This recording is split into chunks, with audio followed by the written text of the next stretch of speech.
बिस्मिल्लाहिर्रहमानिर्रहीम और अस्सलामुअलैकुम। 23 जुलाई और पाकिस्तान में मंगल की शाम। आज अभी तक की अहम खबरें और मेरा तज्जिया। सबसे पहले याद दहानी कि सोशल मीडिया फायरवॉल को नाकाम बनाने के लिए इस चैनल को सब्सक्राइब कीजिए, वीलॉग को लाइक कीजिए और इस पर कमेंट कीजिए। इसके लिंक को व्हाट्सएप और दूसरे सोशल मीडिया पर शेयर कीजिए। अब आते हैं आज की खबरों की तरफ। आज की पहली खबर आपके सामने इस्लामाबाद हाई कोर्ट के मुताल्लिक रखते हैं। Former prime minister Imran Khan ने इस्लामाबाद हाई कोर्ट के chief justice justice Aamir Farooq के खिलाफ रेफरेंस दायर कर दिया है। जी हाँ, आपको ये खबरें तो बहुत देर से मिल रही थी, लेकिन अब आखिरकार आज इमरान खान साहब के दस्तखत लिए गए उनके वकला की तरफ से। अडयाला जेल में उन्होंने दस्तखत किए। अब इमरान खान की तरफ से जो पाकिस्तान की जुडिशल काउंसिल है, जो कि एक इदारा है जिसको ज़ाहिर है हेड करेंगे चीफ जस्टिस काजी फाइज़ ईसा और उसके अंदर सीनियर तरीन जजेस होंगे, उनके सामने इमरान खान ने मुकदमा रखा है जस्टिस आमिर फ़ारूक के ख़िलाफ़।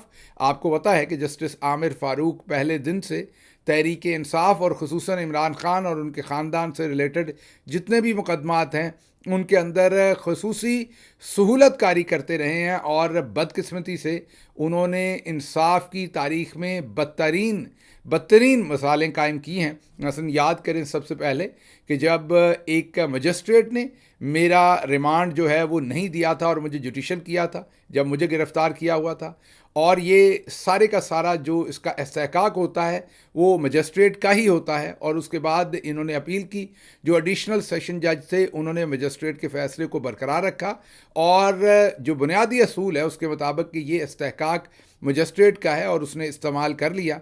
और फिर ये जस्टिस आमिर फ़ारूक साहब के सामने एप्लीकेशन गई, जानते बूझते कि मैं उस वक्त कस्टोडियल टॉर्चर का शिकार था और मेरा रिमांड दोबारा दिए जाने का मकसद है मुझे दोबारा कस्टोडियल टॉर्चर के अंदर भेजना। और ये अदालतों का एक अमूमी रवैया होता है कि जब कस्टोडियल टॉर्चर की एविडेंस मिल जाए, क्योंकि जो मजिस्ट्रेट थे उन्होंने मेरे जिस्म का हाल अदालत के अंदर देखा था, भरी हुई अदालत के अंदर उन्होंने मेरे जिस्म पर जो तमाम तशद्दुद के निशानात थे वो देखकर रिमांड जो है वो इनकार किया था और मुझे जुडिशल किया था। लेकिन बहरहाल जस्टिस आमिर फ़ारूक साहब ने वहाँ वो पहला मुकदमा था जिसमें उन्होंने डंडी मारी और मुकम्मल सहूलतकारी की।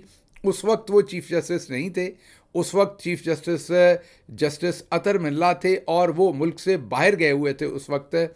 और उनकी गैर मौजूदगी में ये कायम मकाम चीफ जस्टिस थे और उन्होंने भरपूर उसके अंदर डंडी मारी और उसके बाद से तो फिर चल सो चल है। आपने देखा है अब आखिरी जो डंडी मारी है या सहूलतकारी की है वो आपके सामने है, जब ये ट्रिब्यूनल्स जो हैं जो फॉर्म 47 मांग रहे थे उनके ऊपर इस टाइम स्टे ऑर्डर दे रखा है और वाहिद शायद ये इस्लामाबाद के अंदर ही ट्रिब्यूनल्स हैं जिन पर स्टे ऑर्डर है और वो अब इलेक्शन धांधली के मुकदमात सुन नहीं पा रहे, क्योंकि जस्टिस आमिर फ़ारूक जो हैं वो वहाँ पर भी सहूलतकारी कर रहे हैं माज़रत के साथ और इन मुकदमात को आगे नहीं चलने दे रहे।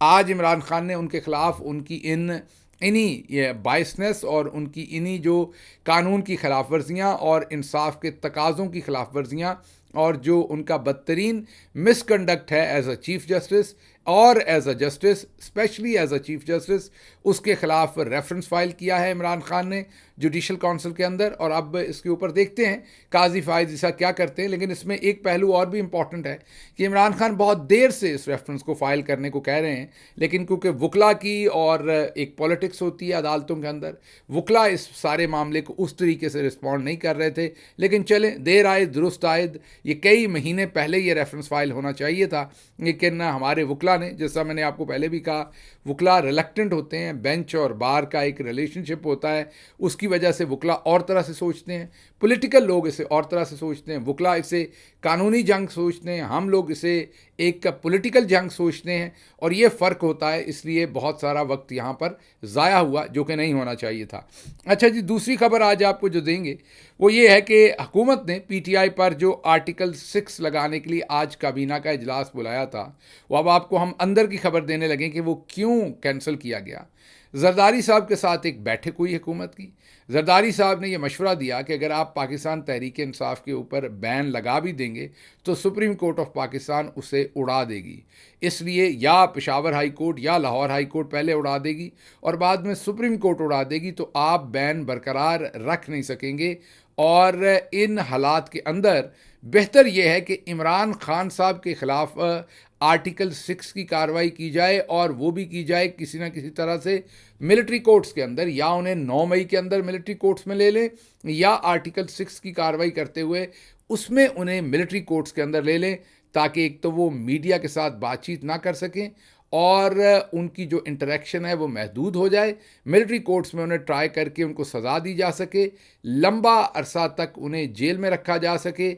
जब इमरान खान जेल से बाहर नहीं होंगे तो पाकिस्तान तहरीक इंसाफ भी उतनी एक्टिव नहीं होगी या उतनी हमारे लिए दर्द-ए-सर नहीं होगी। ये जरदारी साहब ने मशवरा दिया है शहबाज शरीफ और पूरी रजीम को, मिलिट्री इस्टेब्लिशमेंट को, जिसकी वजह से फ़िलहाल जो काबीना का इजलास है उसको मुलतवी किया गया है और अब नई तैयारियां शुरू की जा रही हैं कि इमरान खान के ऊपर आर्टिकल 6 लगाया जाए और मिलिट्री कोर्ट्स में उन्हें ट्राई किया जाए। ये अपडेट थी जो जरदारी साहब ने मशवरा दिया। बहरहाल अब इस पर मेरा तज्जिया कि क्या ये हो सकेगा, नहीं, ये नहीं हो सकेगा। उसकी बहुत सारी वजूहात हैं।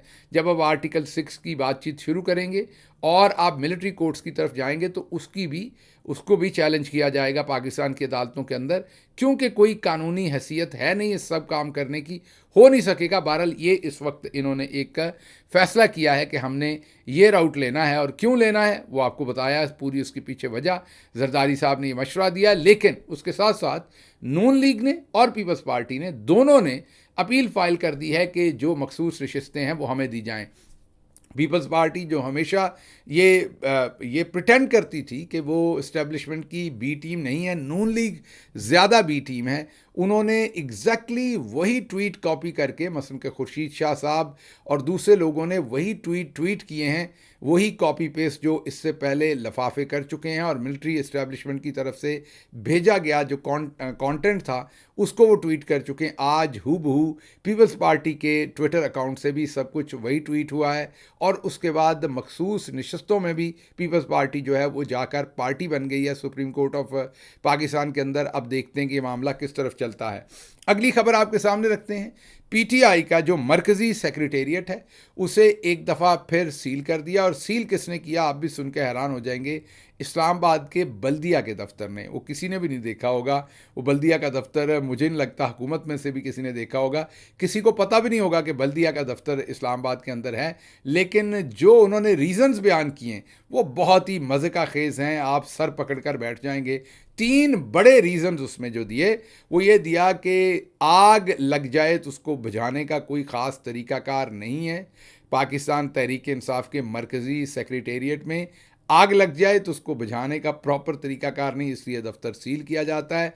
दूसरा एतराज़ उस पर यह लगाया गया कि अगर आसमानी बिजली पड़ गई, जी हाँ, अगर आसमानी बिजली पड़ गई तो उससे बचाव का भी मुनासिब इंतज़ाम पाकिस्तान तहरीक इंसाफ के दफ्तर में नहीं है। आपको मजाक लग रहा होगा, ये 3 बड़ी वजूहात बताई गई हैं।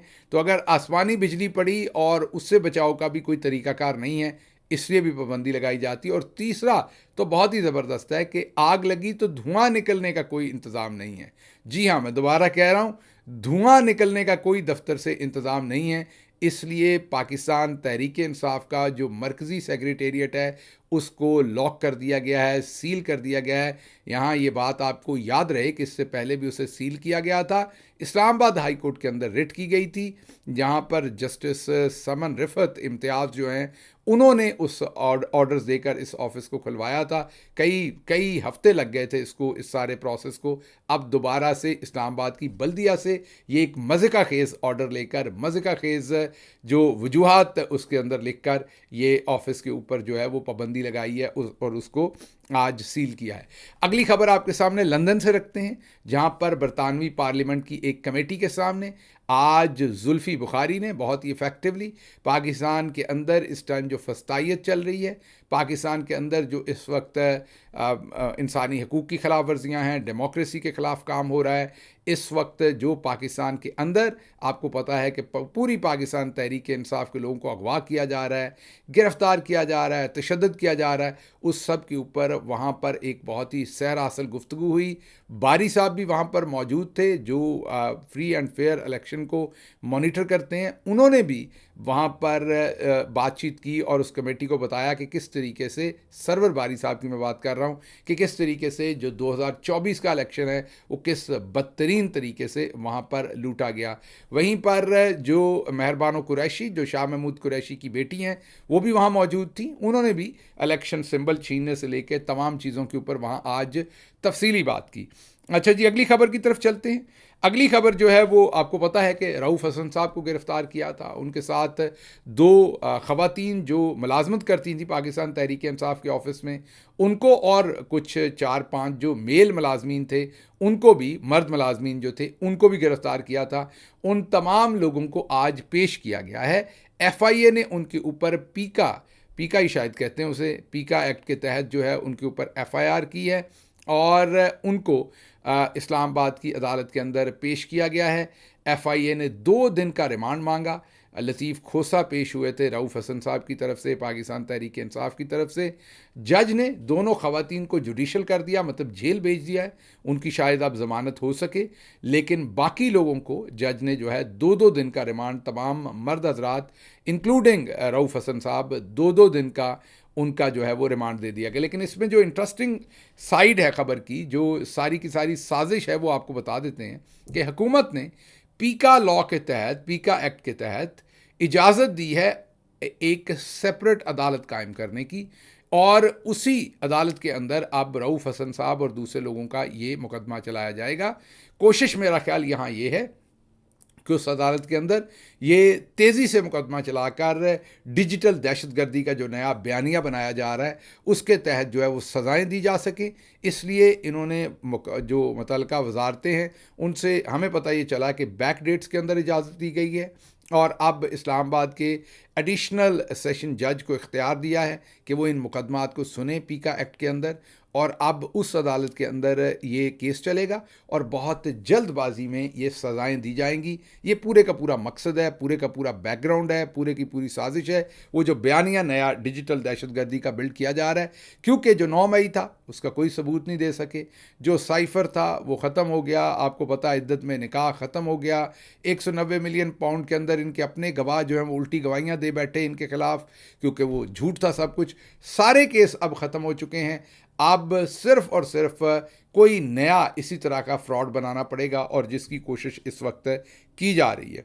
अच्छा जी, अगली खबर जो आपके सामने रखेंगे वो इसी से रिलेटेड है कि ये जो डिजिटल FIR और डिजिटल ये सारा कुछ हुआ है, इसके अंदर इसी से रिलेटेड एक ख़बर और है, और वो है कि जस्टिस मोहसिन अख्तर कियानी साहब के ऑर्डर से जो मगवी शहरी था, जी हाँ, जिस शहरी को अगवा किया हुआ था, वो शहरी 3 दिन का वक्त दिया था। आज तीसरे दिन उस केस की समाअत हुई, और आज जस्टिस मोहसिन अख्तर कियानी छुट्टी पे थे। इस वजह से जस्टिस अरबाब ताहिर ने उनकी जगह पर समाअत की। जस्टिस कियानी जाते जाते एक ऑर्डर करके गए थे। जस्टिस मोहसिन अख्तर कियानी ने कहा था कि अगर 3 दिन के अंदर अंदर जिस शख्स को अगवा किया गया वो अपने घर ना पहुंचा तो IG इस्लामाबाद के ख़िलाफ़ FIR दर्ज करने का हुक्म दूंगा और IG को पकड़कर जेल में देंगे।